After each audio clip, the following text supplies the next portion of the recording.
नमस्कार दोस्तों, कैसे हैं आप लोग। आशा करता हूं आप लोग अच्छे ही होंगे। आज इस वीडियो में हम लोग जानेंगे कि जुड़वा बच्चे किसे कहते हैं और ये कितने प्रकार के होते हैं।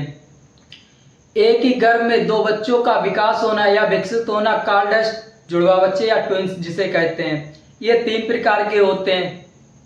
नंबर एक पर होता है एक युग्मनजी यमज जिसे हम समरूपी भी कहते हैं। दूसरा क्या द्वियुग्मनजी या भ्रांति है। तीसरा क्या होता है श्यामी इमेज। आज इस वीडियो में सिर्फ हम एक युग्मनजी या समरूपी इमेज के बारे में ही जाने जिसे हम इंग्लिश में आइडेंटिकल ट्विंस भी कहते हैं।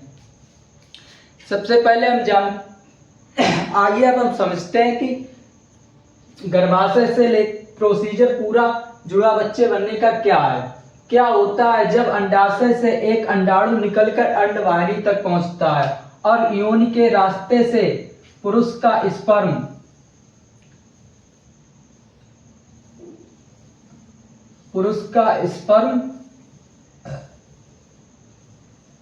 अंडाणु के साथ निषेचन करता है। निषेचन करने के पश्चात जब प्रथम विगलन के फलस्वरूप बनी दो संतत कोशिकाएं जब निषेचन करता है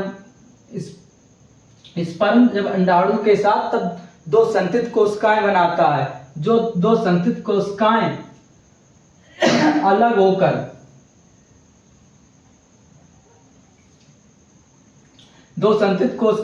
होकर दो भ्रूण बनाती हैं। दो भ्रूण बनने के बाद जो भ्रूण बनते हैं, भ्रूण क्या करता है गर्भाशय में आकर अंतारोपित होता है। अंतारोपित होने के बाद 9 महीने तक डेवलपमेंट करता है या विकसित होता है।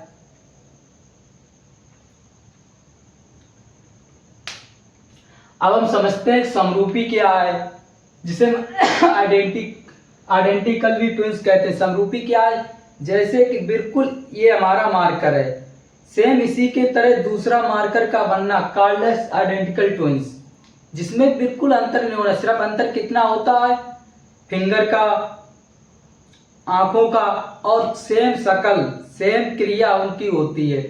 जैसे कि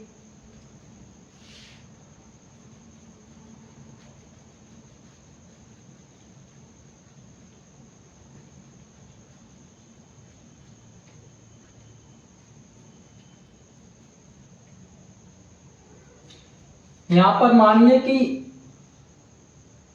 X है, यहां से अगर पुरुष का Y निकल कर गया, स्पर्म से Y निकल कर गया और अंडाशय से निषेचन किया। निषेचन करने के बाद यहाँ भी XY हो गया, यहाँ भी XY हो गया। अब आप लोगों को पता ही होगा XY क्या होता है, नर होता है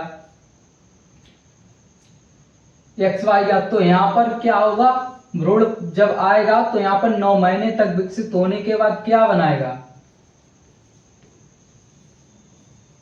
नर ही बनेगा।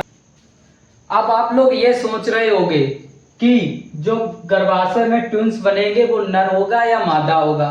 ये तो भाई सीधी बात है, ये तो नर के ऊपर डिपेंड कर रहा है कि नर का जो क्रोमोसोम या गुणसूत्र यहाँ से गया है वो X गया या Y गया।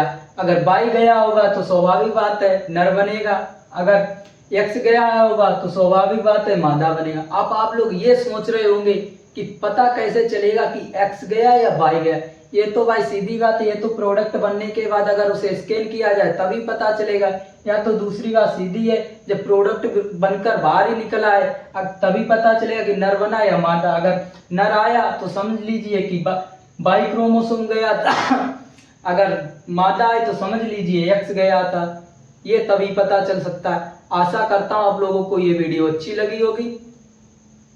आशा करता हूं आप लोगों को ये समझ में आया होगा। अगर नहीं भी समझ में आया तो आप ज्यादा समझने की कोशिश ना करें, क्योंकि आप टेंशन ना लें, आपके जुड़े बच्चे नहीं बनेंगे।